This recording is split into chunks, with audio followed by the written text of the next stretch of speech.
bien sûr centre. Donc avant bien sûr on a comme la définition bien sûr le droit administratif. Lorsqu'on parle du droit administratif, on parle tout simplement donc de l'ensemble des règles qui régissent les relations entre bien sûr l'administration et les citoyens, ou bien si vous voulez entre l'administré et un particulier. L'administré bien sûr c'est le fonctionnaire qui travaille bien sûr, qui assume une tâche évidemment administrative. Donc l'objet principal du droit administratif, c'est quoi? De façon générale, c'est de régler, bien sûr, les litiges, ou bien, si vous voulez, les contentieux administratifs, les munazaat, bien sûr, les idariya. Donc voilà donc ce qui nous intéresse le plus, enfin, de la matière, lorsqu'on parle de l'organisation administrative. Si vous voulez, des termes et des mots-clés, bien sûr, de la matière. Avant même d'entamer, si vous voulez, différentes attributions prévues dans le cadre, bien sûr, des dispositions de la Constitution 2011, que ce soit les attributions le roi, l'état normal, ou bien l'état d'exception, qu'au niveau, bien évidemment, des attributions effectuées par le chef du gouvernement. خصنا نعرفوا des termes clés bien sûr en la matière, à savoir la centralisation, la concentration, la déconcentration et la décentralisation. Ce sont les quatre termes clés, si vous voulez, qui خليونا tout simplement نفهموا يعني bien comme il faut tout simplement la matière bien sûr de l'organisation administrative. On commence par la centralisation. Quand on observe la centralisation tout simplement اللي هي المركزية. C'est-à-dire le centre. Le centre, tout simplement. Donc, lorsqu'on parle de la centralisation, tout simplement, c'est une forme d'organisation administrative qui est tout simplement une source unique de pouvoir, tout simplement. Donc, qui dit la centralisation dit tout simplement l'État. Bien sûr, les sièges économiques, les centres, bien sûr, n'importe si vous voulez quelle administration, le siège de n'importe quelle administration, quels sont bien sûr qui compte le place bien sûr qui compte bien sûr sur le capital, c'est-à-dire ce qui nous intéresse sur la centralisation, c'est-à-dire qui dit centralisation du pouvoir unique, c'est-à-dire l'État. Une fois l'État bien sûr quand prononcer une décision, après bien sûr quand on bien sûr que ce soit une décision qui n'importe quel domaine. Ce qui nous intéresse sur la centralisation, c'est-à-dire l'État est la seule et unique source de direction. C'est-à-dire que l'État qui est tout simplement donc la direction. Donc l'administration elle-même est unie au sein d'une même entité puisque sa gestion est effectuée par les autorités. Donc, quand on a un exemple bien sûr le centre, dit tout simplement une décision quand bien sûr prévue par exemple prononcée par l'État. Donc, avec la décision après la centralisation, c'est-à-dire le centre, il acquiert le caractère de concentration. Attention, ce sont des termes ce sont des termes spécifiques, bien sûr, ça bien comme il faut. Donc, après, bien sûr, avec la décision, il acquiert le caractère de concentration. Quand concentra tout simplement, et dans ce sens-là, on parle tout simplement du rôle de qui? Des ministres. Ici, des ministres. Avec l'exemple, par exemple, la décision du baccalauréat. Les كتعمل احنا bien sûr comme des étudiants ديال البكالوريوس bien sûr اللي فيها 4 ans bien sûr. Donc la décision جات في الاول par exemple جات من le centre tout simplement. Donc مركز. D'accord, après il acquiert le caractère central, il acquiert le caractère si vous voulez concentré, c'est-à-dire tout simplement كتجينا من الوزاره الوصيه اللي هي bien sûr وزاره ديال exemple وزاره التربيه الوطنيه قطاع التعليم العالي. Après bien évidemment donc ce qu'il faut si vous voulez préciser la concentration dans ce système, toutes les décisions sont prises par le pouvoir central et exécutées ensuite sur place par des agents qui représentent les autorités centrales. Donc les agents ils représentent les autorités centrales. D'accord? Exemple, les ministres, bien sûr. Donc, les ministres, ce sont des agents qui représentent les autorités centrales. Attention à deux cheminements, bien sûr, à des termes clairs, il est très très important. La centralisation, la concentration, après la déconcentration, et enfin, la décentralisation, il y a la markazia, et c'est un terme, si vous voulez, spécifique et très très important, bien sûr, en matière si vous voulez, du droit administratif de façon générale. Donc, après, il y a ce qu'on peut appeler troisième terme, la déconcentration. Qu'est-ce qu'on entend par déconcentration? C'est le système d'organisation administrative qui consiste à remettre d'importants pouvoirs de décision dans des matières plus ou moins étendues à des agents locaux répartis sur l'ensemble du territoire. Donc voilà. Donc lorsqu'on parle de ce terme-là, on parle simplement donc de la répartition tout simplement donc territoriale. Les tout simplement torabi. Donc une décision جات من الفوق كيفاش كتهبط حتى كتوصلنا حنا بيان سور كطلبه اكزومبل اللي يمسكوا ديال البكالوريوس. ما يمكنش وزير باغ اكزومبل القرار ديال وزير التربيه الوطنيه خدمه التعليم يجي ديريكتومون عندنا حنا نو.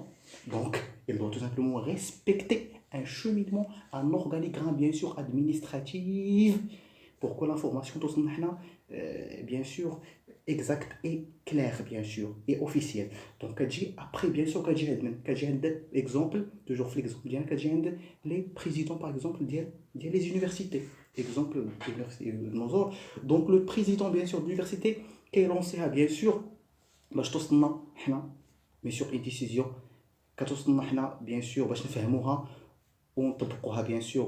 Donc قلنا كاينه la centralisation, la concentration, la déconcentration et quatrièmement un terme aussi très très important اللي هو la décentralisation اللي هو اللامركزيه.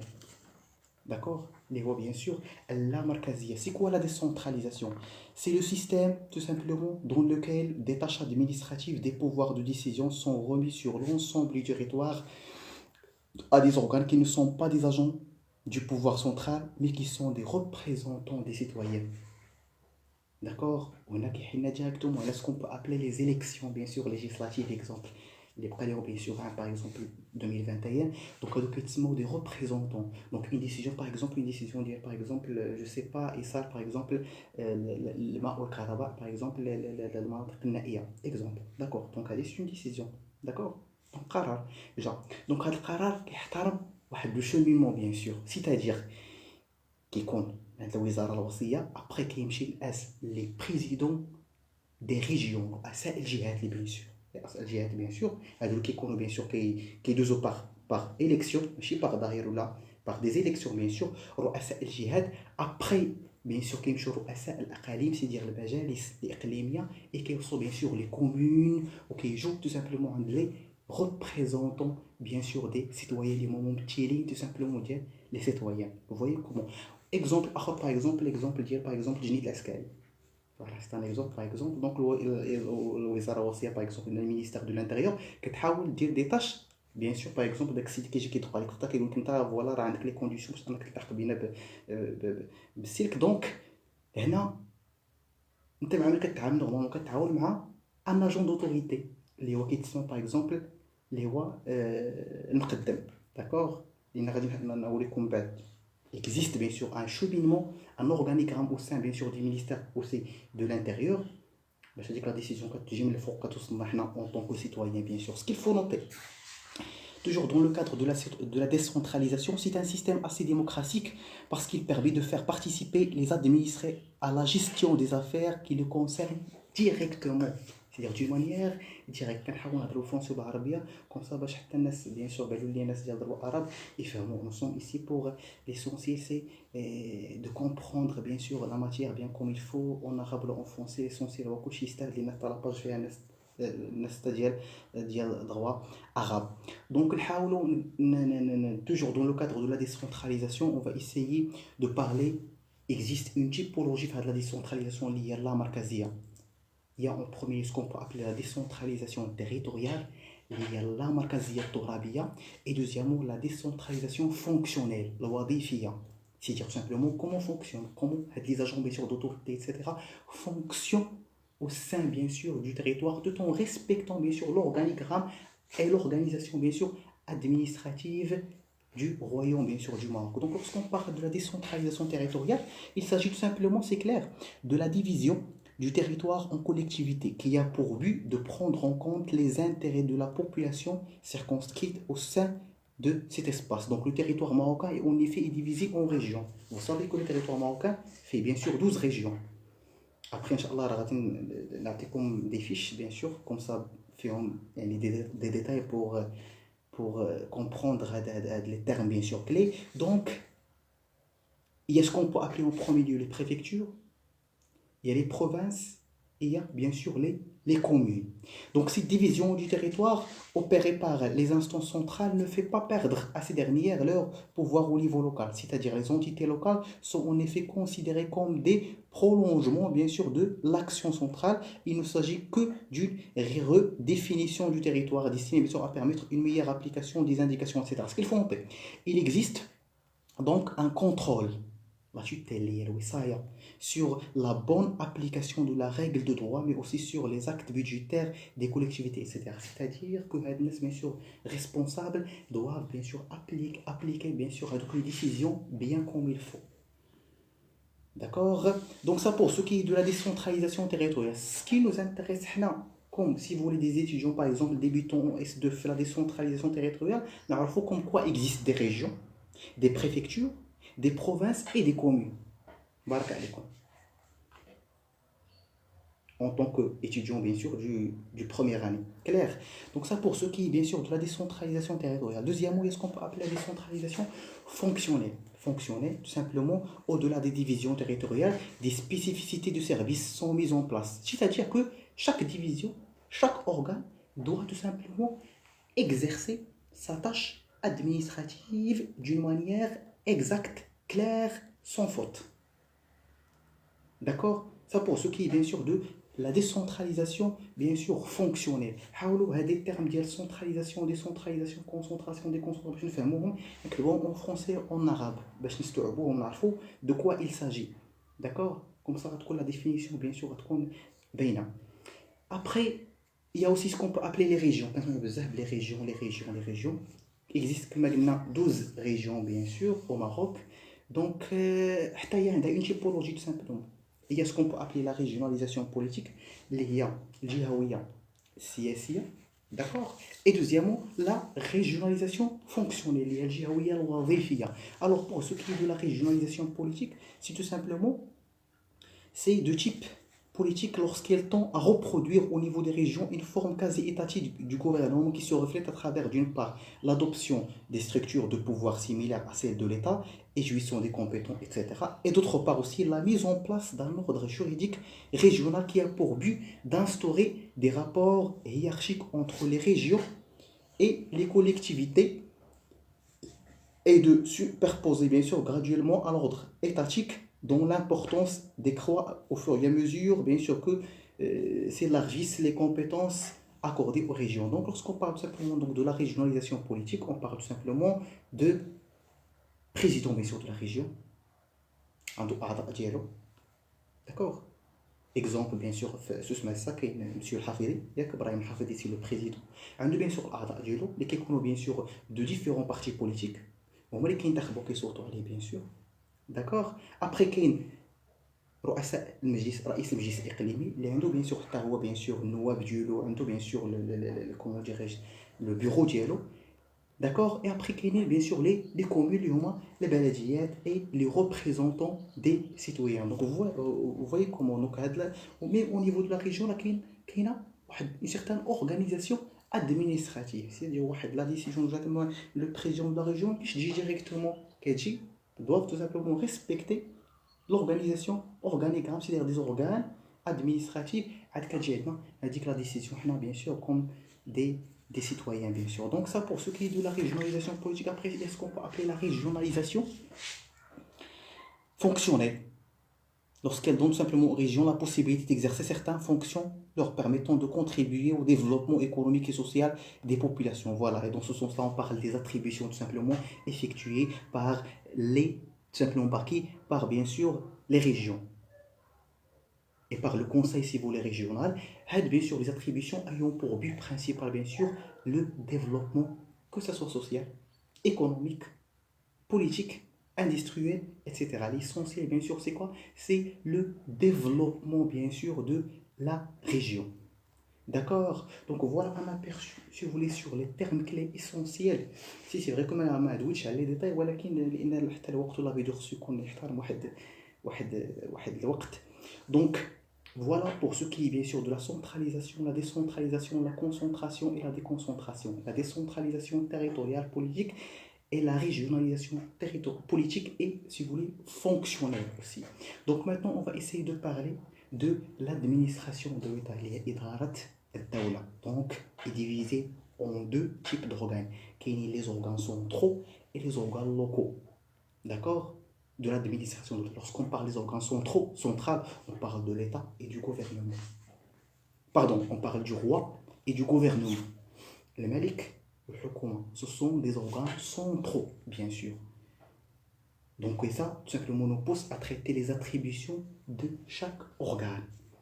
Donc pour les organes centraux, le roi et le gouvernement, on a bien sûr le chef de gouvernement et les ministres.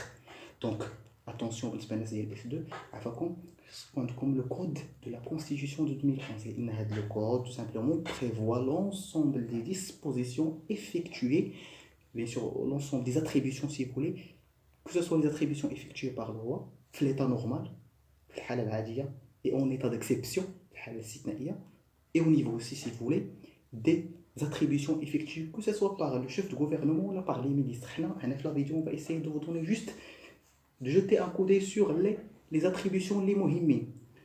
En détail, quel est le support, bien sûr, je vais essayer de les partager avec vous, Inch'Allah, le NAS, bien sûr, les bras, ou le NAS, bien sûr, le centre polymath. Alors, pour ce qui est, bien sûr, des organes locaux, de l'administration d'État de façon générale. Donc, ils ont pour mission de poursuivre l'action de l'administration sur le plan local et d'assurer sur l'ensemble du territoire national l'exécution des décisions arrêtées au niveau central. Ils sont constitués par des services extérieurs et des agents d'autorité. D'accord? Donc, ils sont divisés en deux types, qui sont les services extérieurs et les agents d'autorité. Donc, pour ce qui est des services extérieurs, ce sont simplement des différentes délégations régionales qui sont chargées dans la limite de mise en œuvre de la politique des administrations centrales sur le plan local. Certains ministres n'ont pas de présence sur l'ensemble du territoire national. La nature de leur activité ne nécessite pas le déploiement de certains moyens, alors que d'autres. D'accord. Pour ce qui est, bien sûr, je dirais, des agents d'autorité, on parle tout simplement donc du pouvoir exécutif au niveau des différentes divisions territoriales. Il s'agit du gouverneur. Donc, lorsqu'on parle, si vous voulez, en premier lieu des services extérieurs, on parle des ministres. Lorsqu'on parle des agents d'autorité, on parle simplement donc du gouverneur, pardon. Avant le gouverneur, on parle du wali, qui est le wali. Après, qui est le gouverneur, le wali. Après, il y a les super pachas, après, il y a les pachas, les qaïds, les chiours, puis il y a les mqadmin. Attention, ce sont bien sûr des agents d'autorité. Donc, il y a les wali, après, il y a les gouverneurs, c'est l'amel. D'accord? Après, il y a, je dirais, les super pachas, les qaïds, les chiours, et les mqadmin, bien sûr. D'accord? D'une part. D'une autre part, là, tu comptes par exemple des attributions du gouverneur. Le gouverneur, vraiment, une des attributions essentielles l'organigramme, si vous voulez, administratif. Le gouverneur est la plus haute autorité administrative, c'est-à-dire dans la province, la préfecture ou la région. Donc, il veille à l'application des lois et des règlements. Il joue un rôle important dans l'exercice de la tutelle sur le commune rural. Donc voilà, le gouverneur est le responsable du maintien de l'ordre. Il dispose des forces auxiliaires. Il peut mettre aussi en œuvre des forces publiques, police, gendarmerie, etc.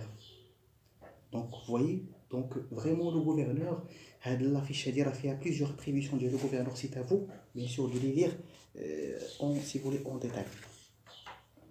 Après, bien sûr, les attributions, bien sûr, l'IGNA, existe d'autres attributions, que ce soit les attributions du chef de gouvernement, ou là, les attributions, bien sûr, je dirais, des ministres, etc. Parmi, par exemple, les attributions du chef de gouvernement, qui est, par exemple, il peut demander la réunion du conseil des ministres. Donc, il y a des articles, bien sûr, lorsqu'on touche le code de la Constitution, sur l'article 48, l'article 54 de la Constitution. Ce sont des articles, bien sûr, et l'article 49, donc 48, 49 et 54. Ce sont bien sûr des articles, et l'article 100 aussi. Donc, il y a l'article 48, 54, l'article 100 et 101 de la Constitution qui prévoit toute une série des attributions et des compétences exercées, exécutées bien évidemment par le chef de gouvernement. Donc, bien sûr, après, il y a bien sûr les attributions du roi. Bien sûr, lorsqu'on parle des organes, bien sûr, maintenant centraux, chef de gouvernement et les attributions du roi. Le roi, bien sûr, a toutes les attributions en état normal et en état d'exception. Ce qu'il faut noter, comme des étudiants de l'S2. Le roi occupe une place spécifique dans la structure et le fonctionnement du pouvoir central. Il est placé au-dessus des institutions, c'est-à-dire Parlement, gouvernement. Le roi dispose d'attributions en tant normal et en temps, bien sûr, d'exception. Exemple, en temps normal, le roi a le pouvoir de nomination. Il peut nommer, bien sûr, aux emplois de l'État, il nomme le chef de gouvernement, celui qui nomme le chef de gouvernement, les membres aussi du gouvernement, à travers l'article 87 de la Constitution, celui qui nomme, si vous voulez, les membres du gouvernement, les ambassadeurs, l'article 55 de la Constitution, sur proposition du chef de gouvernement. Les membres, bien sûr, sur proposition. Quand on a la proposition du chef de gouvernement, mais c'est lui qui nomme à titre, si vous voulez, officiel, sur la base des dispositions des articles prévus dans la Constitution. Clair et net. Après, le roi aussi peut déléguer certains droits au chef de gouvernement, au ministre aussi. D'accord? Le roi aussi préside le Conseil des ministres en tant que chef de l'État. C'est lui qui préside le Conseil du ministre. Majlis al-Wazara. En tant que chef de l'État. Le roi, c'est le chef d'État. D'accord? Le Conseil des ministres est l'instance aussi dans laquelle sont débattues les plus importantes, les questions qui intéressent la politique des pays. Donc, la présidence du Conseil des ministres donne au roi l'attribution de participer au pouvoir exécutif. Voilà, et l'élaboration. Donc, à travers, bien sûr, si vous voulez, la tâche effectuée, bien sûr, au roi, il peut participer, bien sûr, à l'élaboration, si vous voulez, à l'élaboration des décisions administratives. Vous voyez comment? Donc, hadaf l'état normal. En état d'exception, et ça aussi c'est plus important, en période exceptionnelle, le roi devient l'autorité administrative unique. En état d'exception. Et on les sulta l'idariya al-fardiya. Il concerne le pouvoir législatif, le pouvoir exécutif, compétences attribuées au roi et d'ordre général. Il devient ainsi le chef d'administration. D'accord? L'état, bien sûr, d'exception. Donc, le Parlement ne peut être dissous pendant l'exercice du pouvoir exceptionnel. Donc, l'article 59 de la Constitution pour comprendre, bien évidemment, les tâches, bien sûr, les attributions du roi en état aussi, si vous voulez, d'exception. Après, bien sûr, qu'il y a les attributions du chef de gouvernement, les chefs, il existe aussi des attributions des ministres. Exemple, par exemple, il y a les attributions du ministre de des fonctions politiques et des fonctions administratives. Vous voyez comment? Donc, le ministre a, si vous voulez, soi-disant, double casquette. Il peut assurer des fonctions politiques. Et il peut aussi assurer des fonctions, si vous voulez, administratives. Exemple, fonction politique, il participe au travail du gouvernement et exerce les compétences attribuées par la Constitution, tout simplement. La fonction administrative des Mohimah, le ministre est chargé de diriger son département ministériel et il exerce le pouvoir hiérarchique sur les agents dans son département. D'accord? Chaque ministre est assisté par un cabinet ministériel qui regroupe des collaborateurs, d'accord, que le ministre choisit personnellement en raison de leurs compétences, etc. Donc, chaque, bien sûr, ministre a un cabinet dialogue, un des collaborateurs dialogue, bien sûr, sur la base de sa proposition, il peut choisir, bien sûr, des collaborateurs qui peuvent simplement l'aider dans tout simplement l'élaboration et le contrôle, tout simplement, de son domaine. نروح لوزارة العدل وزارة المالية وزارة التعمير والإسكان etc. Donc chaque ministre a un cabinet des collaborateurs qui peuvent simplement l'aider à exercer bien sûr leurs tâches bien comme il faut et des délégués aussi, etc. Après, il y a ce qu'on peut appeler les secrétaires et les sous-secrétaires d'État. Donc, il y a une différence entre ministre et katib daoula. D'accord? Quelles sont les tâches les secrétaires d'État, par exemple? Il n'y a pas de distinction, donc la création d'un secrétariat d'État permet techniquement de rassembler sous une même autorité certains services dont l'importance ne justifie pas la création d'un département ministériel et se justifie pour le souci de donner aux ministres des adjoints dont ils ont besoin. Donc voilà, donc il y a donc les ministres ont un cabinet où ils peuvent aider tout simplement, ce sont des adjoints. Les secrétaires d'État, ce sont des adjoints des ministres eux-mêmes, d'accord?